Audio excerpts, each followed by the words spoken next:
Modern agriculture is built on ideas that are repeated so often they stop sounding like opinions and start sounding like laws of nature. They appear in textbooks, policy documents, conference stages, and sustainability reports. They are taught to students, promoted by corporations, and shared online as undeniable truths. Over time, these ideas become immune to criticism, not because they are always correct, but because questioning them feels dangerous. One of these ideas stands above the rest. It is framed as progressive, scientific, and inevitable. According to this belief, a single farming approach, when applied correctly, can regenerate soils, increase productivity, reduce environmental impact, and secure the future of food production across the planet. It is presented not as a tool, but as a solution. Not as a strategy, but as an answer. This idea did not spread because it was foolish. It spread because it was elegant. Agriculture is chaotic, slow, and deeply dependent on local conditions. A narrative that simplifies this complexity is extremely attractive. Farmers want certainty. Governments want scalable policies. Companies want clear labels. Consumers want reassurance. A universal solution satisfies all of them at once. But biological systems do not behave like industrial ones. Soil is not steel. Crops are not software. You cannot deploy a system globally and expect identical results. Every field carries its own history. Climate, mineral composition, organic matter, microbial populations, compaction layers, water dynamics, and management decisions made decades earlier all interact in ways that are impossible to standardize. Yet the myth persists because it promises control. It suggests that agriculture has finally been optimized, that uncertainty has been tamed, and that the future is simply a matter of adoption. Once enough hectares follow the same model, the thinking goes, the system will correct itself. The problem is not the practice itself. The problem is the belief that it works independently of context. When a method becomes ideology, data stops being questioned. Success stories are amplified. Failures are reframed as misuse rather than limitation. Farmers who struggle are told they implemented it incorrectly, or that they simply need more time, more patience, more faith. This creates a dangerous feedback loop. The narrative grows stronger as contradictions are explained away instead of examined. Over time, the conversation shifts from, "Does this work here?" to, "Why aren't you doing it yet?" That shift matters, because agriculture is not about moral alignment. It is about physics, chemistry, biology, and economics colliding in the real world. A system that ignores one of these pillars will eventually fail, no matter how compelling the story around it sounds. Historically, agriculture has always moved through cycles of certainty and correction. Practices once considered revolutionary later revealed hidden costs. Others dismissed as outdated proved resilient under pressure. Progress did not come from blind adoption, but from continuous adjustment. What makes the current moment different is scale. Modern narratives spread instantly. They cross borders faster than research can follow. A practice validated in one region can become global doctrine within a few years, long before its limitations are fully understood. And when that happens, farmers become test subjects without consent. The myth at the center of modern agriculture is not that certain practices improve soil health. That part is often true. The myth is that improvement is automatic, universal, and guaranteed. That complexity can be reduced to a checklist. That nature will always respond positively if we follow the right script. Soil does not read manuals. Weather does not respect ideologies. Markets do not wait for ecological equilibrium. Agriculture exists at the intersection of all three. Questioning a dominant narrative does not mean rejecting progress. It means taking responsibility for reality. Because the cost of being wrong in agriculture is not theoretical. It is measured in lost yields, degraded land, financial stress, and broken trust. The future of farming will not be shaped by a single system. It will be shaped by those willing to admit that no system is complete, no practice is universal, and no myth survives contact with enough real fields. This is where the conversation actually begins. Agriculture is one of the most complex human activities ever created, yet it is constantly explained using simple answers. This contradiction is not accidental. It exists because complexity is expensive, slow, and uncomfortable, while simplicity is efficient, marketable, and emotionally reassuring. Every farming system operates inside layers of interacting variables. Climate determines rainfall distribution and temperature extremes. Soil texture controls water retention and root penetration. Chemistry governs nutrient availability. Biology drives decomposition, aggregation, and disease suppression. On top of that, Economics dictate what a farmer can realistically adopt, maintain, and survive with. None of these layers operate independently. Change one, and the others respond, often in unpredictable ways. That is why agriculture resists universal rules. It adapts locally or it fails. But humans do not like systems that resist rules. We prefer frameworks that can be explained quickly and replicated widely. This preference becomes stronger when decisions must be made at scale. Governments need policies that apply across regions. Corporations need systems that can be branded, certified, and audited. NGOs need narratives that fit into campaigns. The media needs stories that can be told in minutes. Out of this pressure emerges the promise of the right system. A method that can be taught, promoted, subsidized, and measured. Something that sounds scientific, progressive, and morally aligned with environmental goals. Once a system reaches this status, it stops being evaluated primarily on agronomic performance and starts being evaluated on symbolic value. Adoption becomes a signal. Using the system means you are modern. Questioning it means you are behind. This social dynamic matters more than most people realize. Farmers are not just managing land. They are managing identity, reputation, and risk. When a practice becomes dominant, resisting it feels like isolation. Even when results are mixed, social pressure can outweigh field data. Another reason simple answers dominate agriculture is time. Real agronomic validation takes years, sometimes decades. Soil changes slowly. Biological systems respond over multiple seasons. Economic outcomes fluctuate with markets and weather. Waiting for complete certainty is not always possible. So shortcuts are taken. Early positive results are extrapolated. Limited studies are generalized. Correlation is treated as causation. The system is declared successful before its full impact is understood. This does not happen because people are dishonest. It happens because agriculture operates under constant urgency. There is always another season coming. Another planting window. Another financial cycle. Decisions must be made even when knowledge is incomplete. The danger begins when provisional answers become permanent truths. At that point, feedback loops shut down. Negative results are reinterpreted instead of investigated. If a system fails, the explanation is rarely that the system has limits. Instead, the farmer is blamed for poor implementation, insufficient commitment, or lack of patience. This shifts responsibility away from the model and onto the individual. It protects the narrative while leaving farmers to absorb the risk. There is also a psychological factor at play. Humans prefer stories where progress is linear. The idea that agriculture is gradually moving toward a perfect system is comforting. It suggests that mistakes belong to the past and that the future is cleaner, smarter, and more efficient. Reality is messier. Agricultural progress is not linear. It moves in corrections. Practices are adopted, challenged, refined, sometimes abandoned, and occasionally rediscovered under new frameworks. What works under one set of constraints may collapse under another. When a system promises universal success, it ignores this historical pattern. Another layer often overlooked is scale. Many practices show strong results on small or medium farms with high management intensity. When scaled up, labor dynamics change. Equipment limitations appear. Timing windows narrow. What was manageable becomes rigid. Large-scale adoption introduces constraints that are rarely discussed in early success narratives. Machinery weight, residue handling, pest pressure, and logistical bottlenecks increase. Systems optimized for ideal conditions begin to struggle under real-world pressure. Yet the myth of simplicity survives because it aligns with institutional needs. Complexity cannot be easily subsidized. Nuance cannot be easily legislated. Context-specific management does not fit neatly into global frameworks. So the system that can be explained in a sentence wins. The irony is that farmers themselves often understand this reality better than anyone. They know their fields behave differently year to year. They see variability within the same property. They adapt constantly, even when official recommendations suggest uniformity. But adaptation rarely makes headlines. Consistency does. As a result, agriculture finds itself trapped between what works locally and what is promoted globally. The tension between these two forces shapes every major debate in modern farming. The obsession with simple answers is not just a communication problem.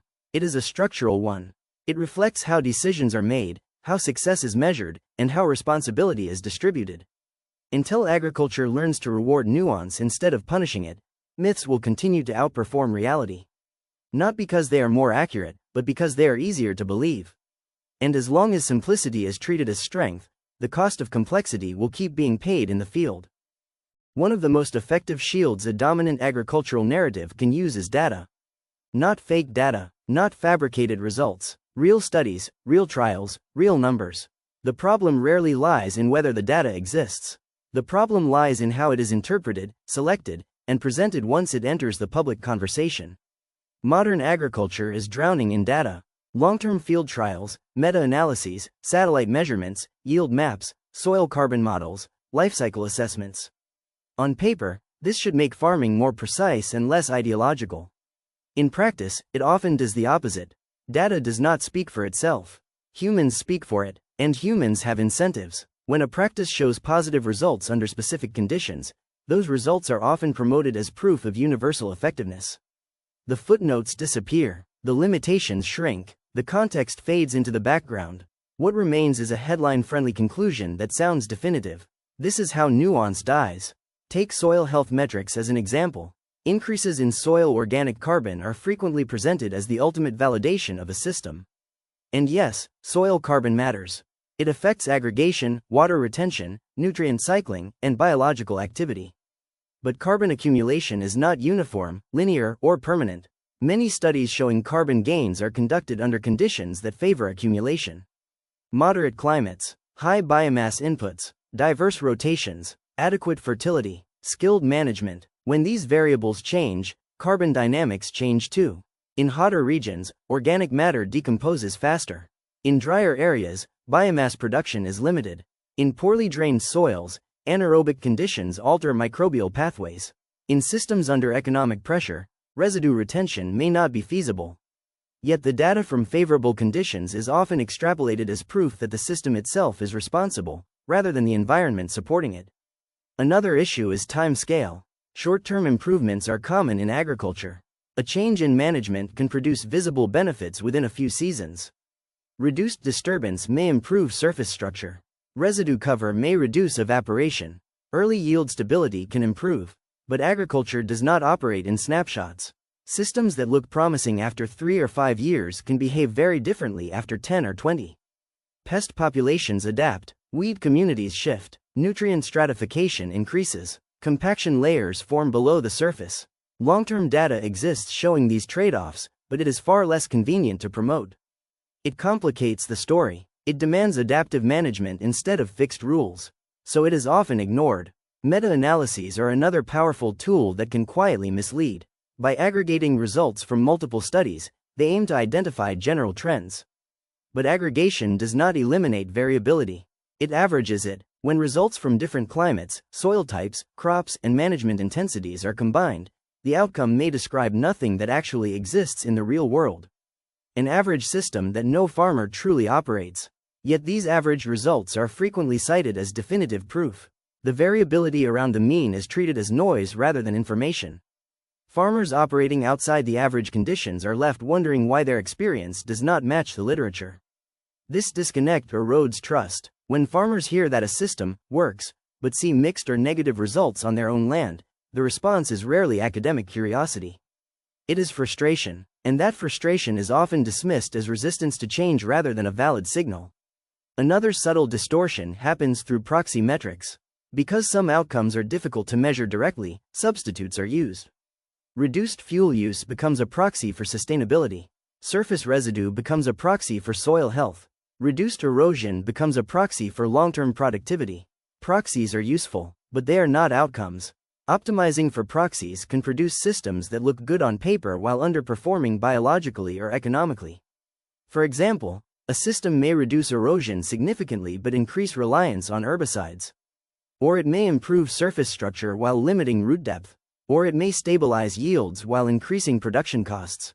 These trade-offs rarely appear in simplified narratives because they require uncomfortable conversations about priorities. Is the goal maximum yield, long-term resilience, profitability, environmental impact, or some balance of all four?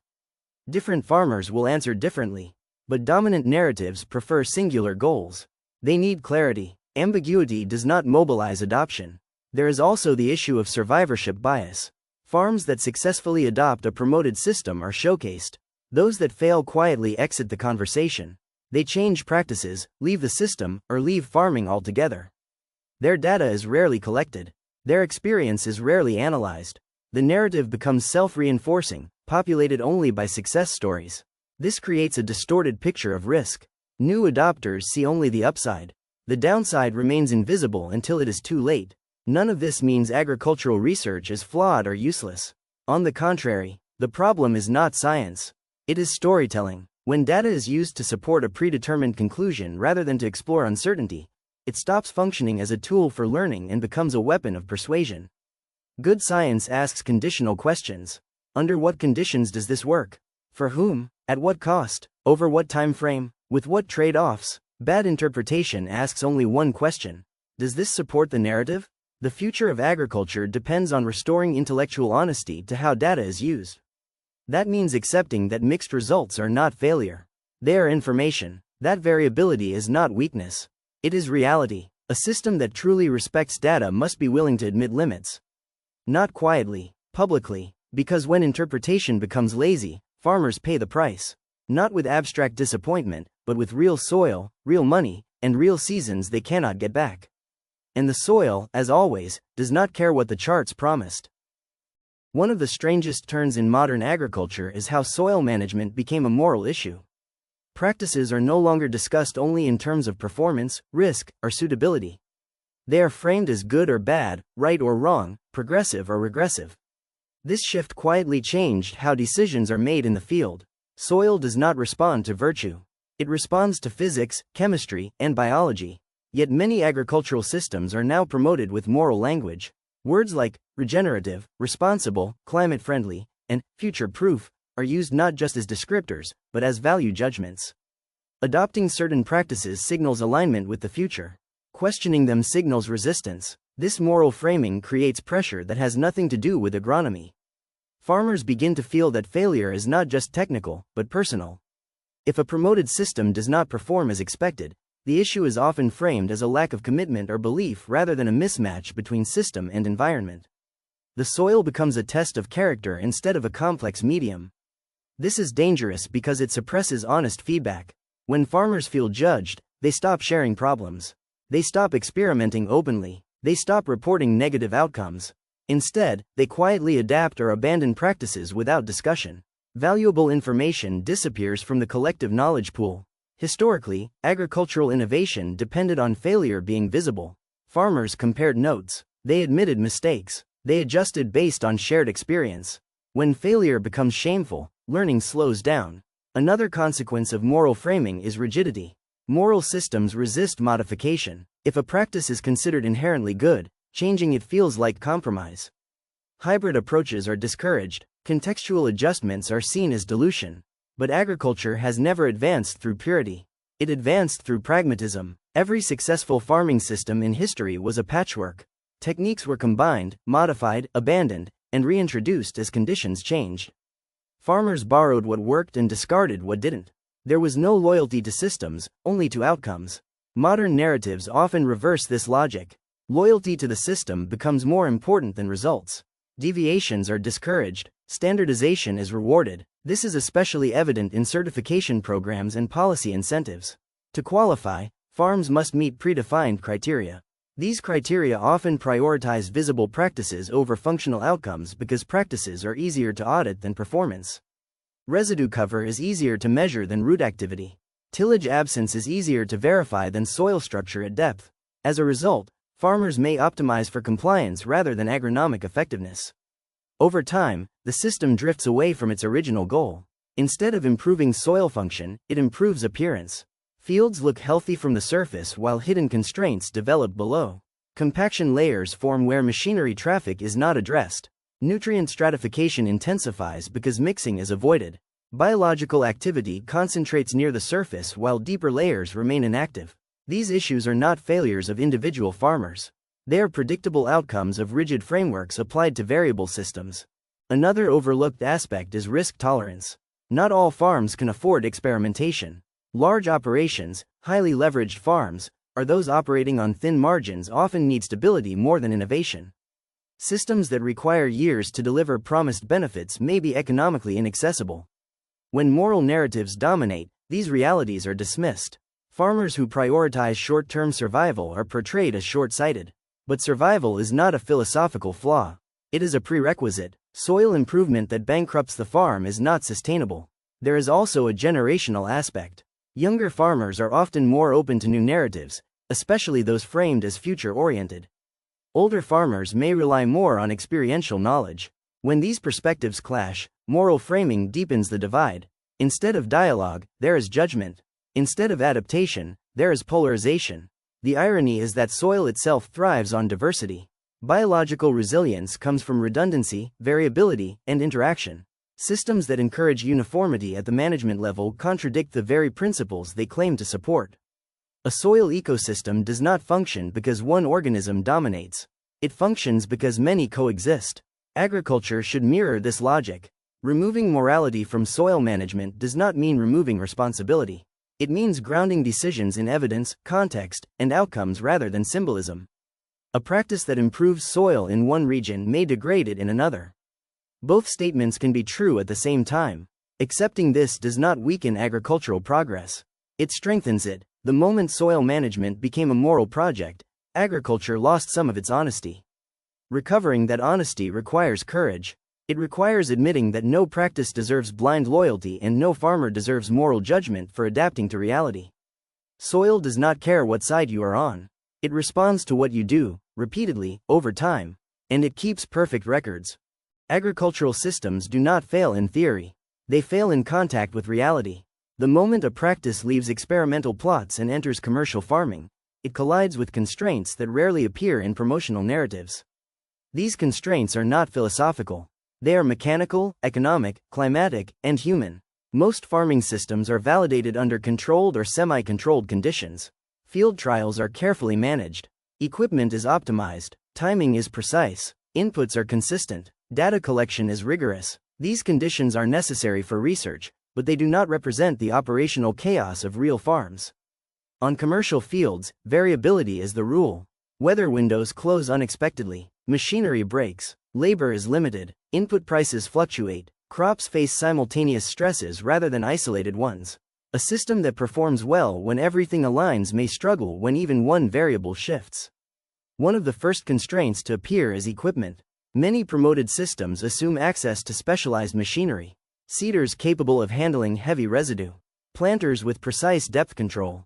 Sprayers with accurate application under variable conditions. These tools are expensive, heavy, and often unavailable to smaller or financially constrained farms. When equipment is inadequate, the system begins to degrade.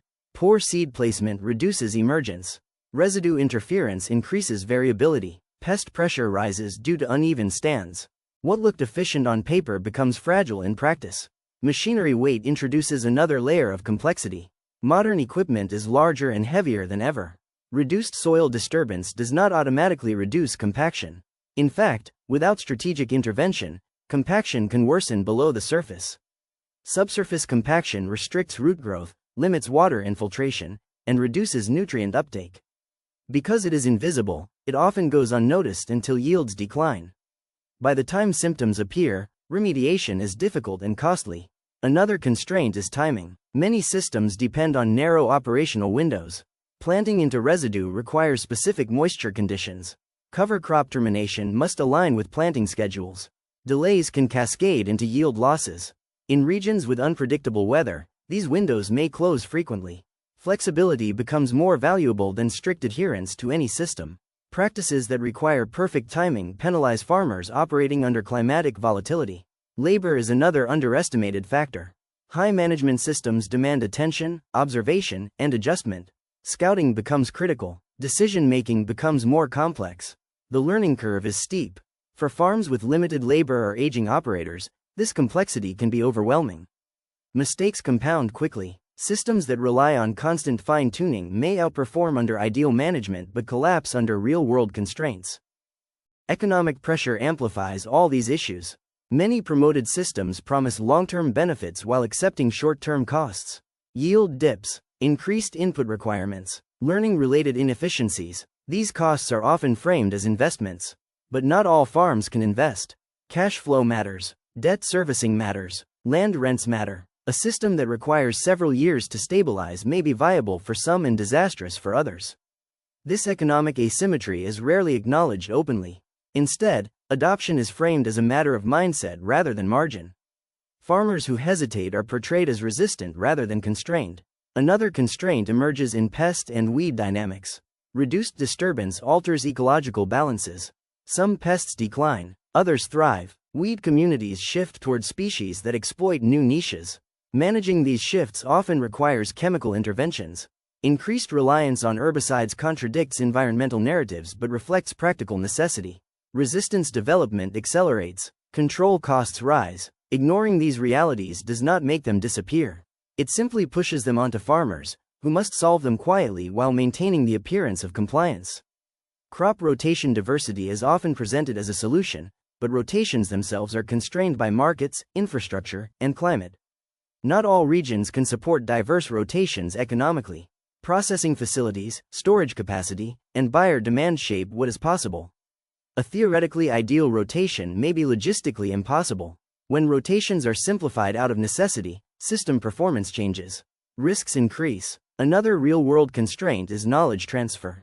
Agricultural systems are often taught through simplified guidelines, bullet points, checklists, but successful implementation requires understanding interactions, not just steps. Without deep understanding, farmers may follow procedures without grasping underlying mechanisms. When conditions change, they lack the framework to adapt. The system becomes brittle. This is where frustration builds. Farmers feel they did everything right and still failed. The narrative tells them the system works. Their field tells them otherwise. Trust erodes. The problem is not that promoted systems are useless. Many offer genuine benefits. The problem is that they are often presented as complete solutions rather than context-dependent tools. Real agriculture does not reward purity. It rewards adaptability. Systems that succeed in the real world are those that tolerate imperfection. They allow for deviation. They accommodate constraints. They accept trade-offs consciously rather than denying them. The moment a system demands conditions that reality cannot reliably provide, it stops being a solution and starts being a liability. Understanding this does not slow agricultural progress. It accelerates it, because progress built on honesty survives contact with the field. The soil does not care how elegant a system is. It responds to pressure, moisture, roots, organisms, and time. Farms that acknowledge this reality are not less advanced. They are simply more grounded. And grounding, in agriculture, is everything. Uniformity is seductive. It promises efficiency, predictability, and control. In modern agriculture, uniformity has become a design goal, not just for crops, but for systems themselves. One system, one philosophy, one set of rules applied across landscapes that could not be more different. This is where cracks begin to form. Fields are not uniform. Even within a single hectare, soil texture can shift, organic matter can vary, drainage can change, and compaction layers can appear and disappear. Microtopography alters water movement. Historical management leaves invisible scars. Yet systems are often applied as if the field were a single, consistent unit. When management ignores internal variability, inputs are misallocated. Some areas receive too much. Others receive too little. Plants respond unevenly. Stress accumulates quietly until it becomes visible as yield loss or instability. Precision agriculture was supposed to address this. And in some cases, it does. Variable rate technology, yield mapping, and soil sensors allow for more targeted management. But precision layered on top of rigid systems can only go so far. If the underlying system does not allow for mechanical, biological, or chemical correction when needed, precision becomes cosmetic. You can measure variability without being able to respond effectively to it. Uniform systems also struggle across regions. Practices optimized for deep, well-drained soils behave differently on shallow or compacted ones. Systems that thrive under reliable rainfall may collapse under intermittent drought. Methods that work in temperate climates may fail under tropical decomposition rates. Yet recommendations often ignore these differences. Adoption targets are set nationally or globally. Incentives are distributed uniformly. Success is measured by hectares converted rather than outcomes achieved. This creates a mismatch between policy and performance. Farmers operating in marginal conditions are pushed toward systems that were never designed for them. When results disappoint, the failure is individualized rather than structural. The system remains unquestioned. The farmer absorbs the cost. Uniformity also suppresses local innovation. When one system dominates, alternative approaches struggle for legitimacy. Farmers experimenting outside the dominant framework are ignored or dismissed. Knowledge flows narrow. Historically, agriculture advanced through regional adaptation. Practices evolved differently in different places because they had to. What worked in one valley failed in another. Over time, locally adapted systems emerged. Modern agriculture often reverses this logic. Systems are designed centrally and pushed outward. Local adaptation becomes secondary, sometimes even discouraged. This is especially visible in education. Training programs emphasize standardized methods. Students learn idealized systems rather than how to diagnose and respond to variability. When they encounter real fields, the gap between theory and practice becomes obvious. Another hidden cost of uniformity is resilience. Diverse systems absorb shocks better. When weather extremes hit, variability in management can buffer losses. Uniform systems tend to fail uniformly. A pest adapted to a dominant system spreads faster. A weather event affects similarly managed fields in similar ways.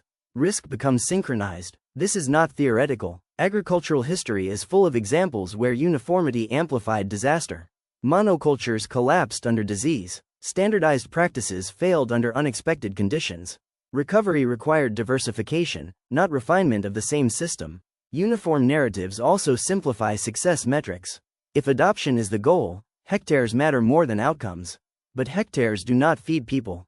Performance does. A system covering millions of hectares but underperforming in large portions of them is not success. It is inertia. The push for uniformity often comes from good intentions. Simplification lowers barriers to entry. It makes training easier. It enables policy action. But simplicity achieved by ignoring variability creates fragility. Agriculture cannot afford fragility. Climate volatility, market instability, and resource constraints demand systems that can bend without breaking. That requires diversity in practice, not just in theory. A resilient agricultural future will not be built on one system applied everywhere. It will be built on frameworks that encourage adaptation, allow deviation, and value local knowledge. Uniformity looks efficient until conditions change. And conditions always change. When they do, systems that tolerate difference survive. Systems that demand conformity do not. The soil already understands this. It varies constantly, quietly, relentlessly. Agriculture must learn to do the same, or keep paying the price of pretending otherwise. There is a quiet gap between how agricultural systems are described and how they are actually used. Public narratives describe clean models. Real farms operate messy hybrids.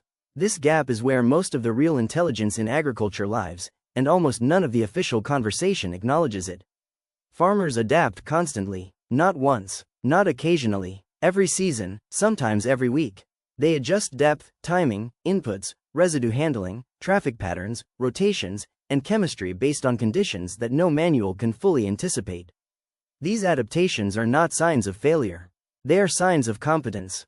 Yet dominant narratives rarely account for them. Systems are presented as complete packages. Follow the rules and results will come. Deviations are framed as mistakes rather than necessary responses to reality. This misrepresentation creates a false image of success. When a farmer achieves good results within a promoted system, it is often because they modified it intelligently.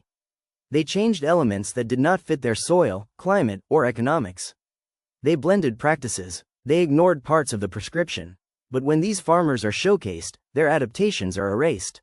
The success is attributed to the system itself, not to the farmer's judgment. This matters because it distorts learning. New adopters try to replicate the system as described, not as practiced. When results fall short, they lack the invisible adjustments that made it work elsewhere. Another layer of adaptation happens quietly around risk. Farmers hedge constantly. They leave fallback options. They maintain tools or practices they're not supposed to need anymore.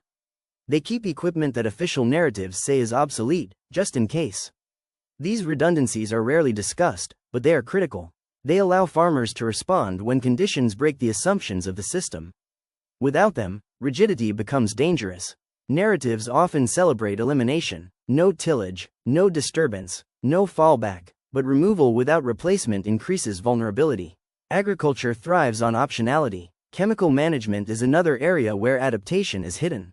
Reduced mechanical intervention often increases reliance on chemistry.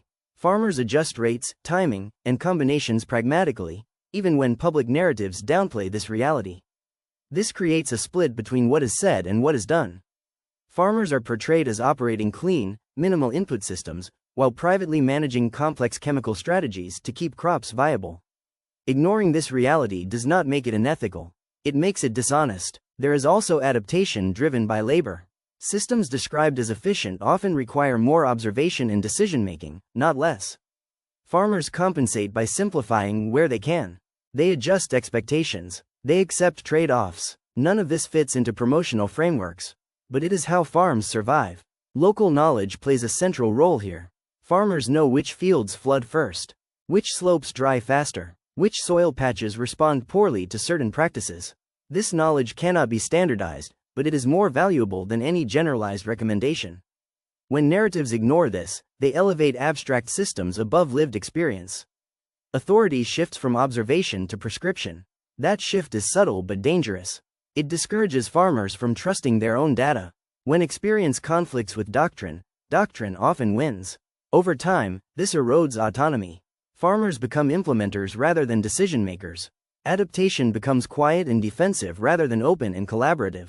The irony is that agricultural systems only work because farmers adapt them. Remove that flexibility and performance collapses. Any system that cannot tolerate modification is not a system. It is a constraint. Recognizing adaptation does not weaken scientific frameworks. It completes them. It acknowledges that models operate in imperfect environments and that human judgment is part of the system, not a flaw. The future of agriculture will not belong to rigid prescriptions. It will belong to adaptive frameworks that expect variation, reward experimentation, and integrate farmer intelligence as a core component. Until narratives catch up with reality, farmers will keep doing what they have always done. Adjust quietly, learn locally, survive pragmatically, and the best insights will continue to live in the gap between what is said and what actually works. Climate change did not introduce uncertainty into agriculture. It amplified it. Farming has always been exposed to weather variability, but the range, frequency, and intensity of extremes are now stretching systems beyond the assumptions they were built on. This is where rigid narratives begin to fracture. Many modern agricultural systems were optimized during periods of relative climatic stability.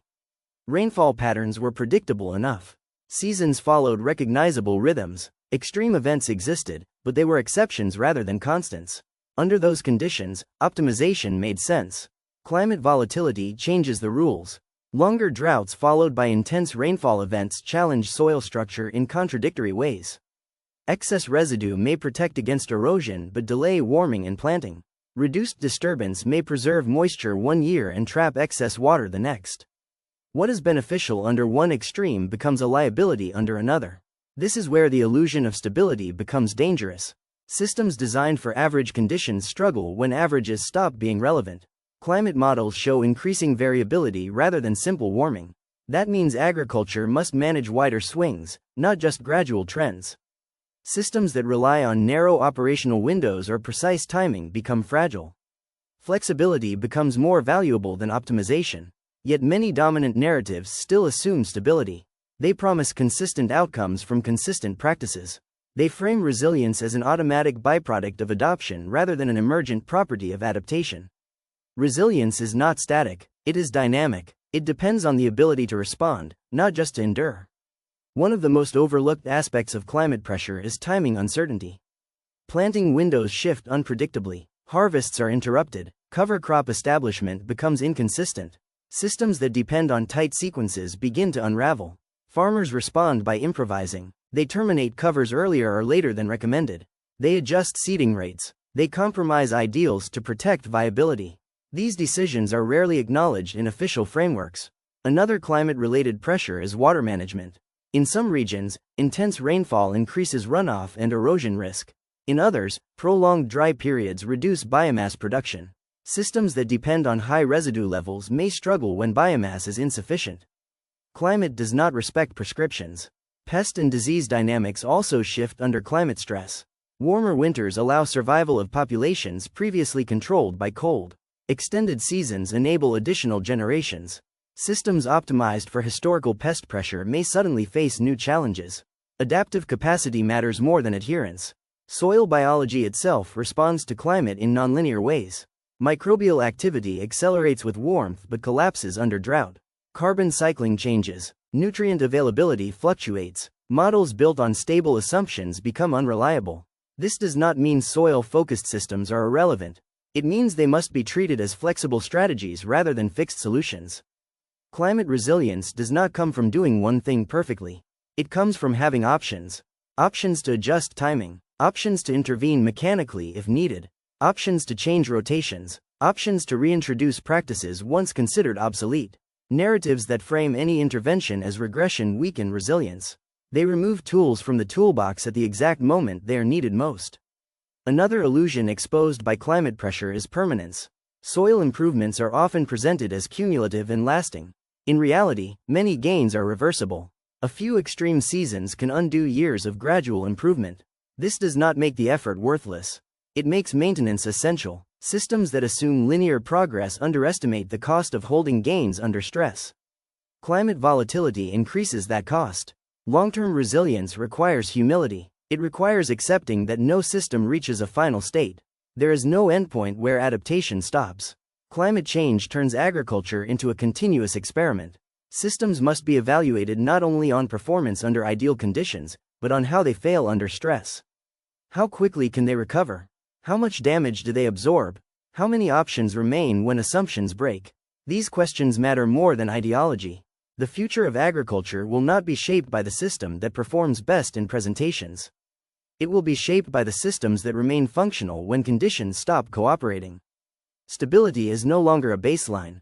It is a temporary phase. And agriculture must learn to operate as if volatility is permanent, because for the foreseeable future, it is.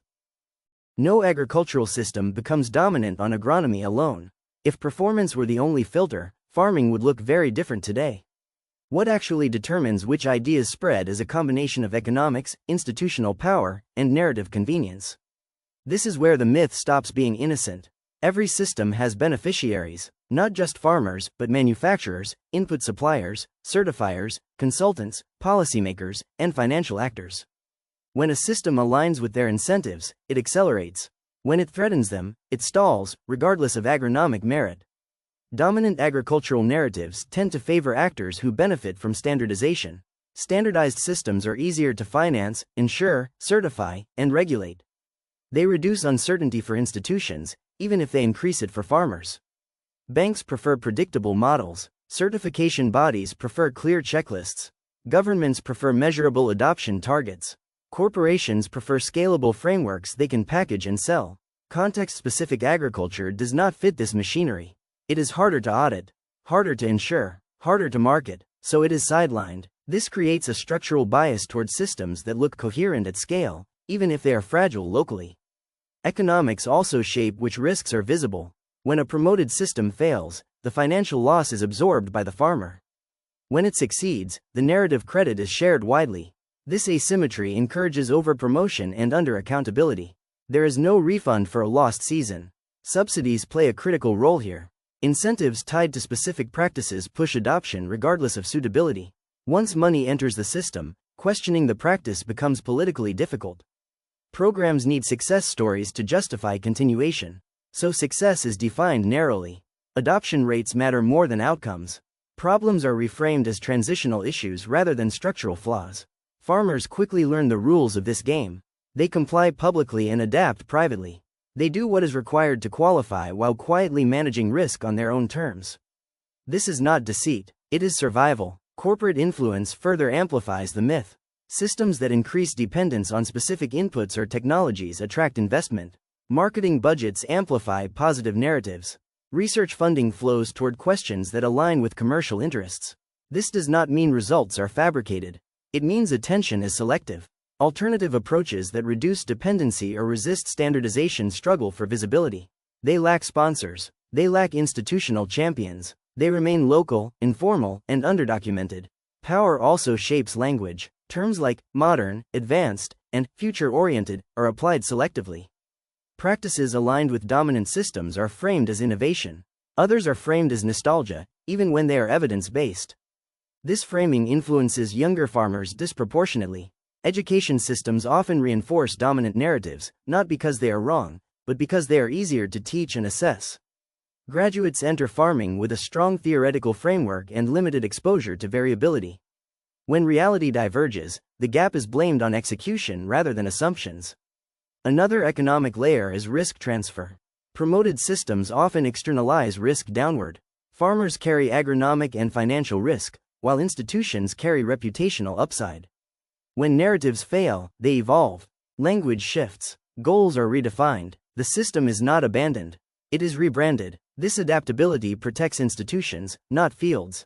The myth persists because it is useful. It simplifies communication. It enables policy. It attracts capital. It reassures consumers. It creates the appearance of control in a system that resists it. But usefulness is not the same as truth. Agriculture does not need cleaner stories. It needs more honest ones. Stories that admit uncertainty. Stories that acknowledge trade-offs. Stories that recognize who benefits and who pays. The final cost of myth-making is not inefficiency. It is misplaced trust. When farmers stop trusting narratives, they disengage. When institutions stop listening to fields, feedback collapses.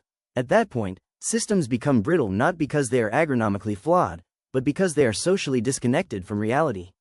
Power shapes agriculture whether acknowledged or not. The question is whether that power serves adaptation or suppresses it. And that question cannot be answered by ideology, only by outcomes. Tearing down a myth is easy. Living without it is harder. Agriculture does not need emptiness where certainty used to be. It needs something better than false confidence.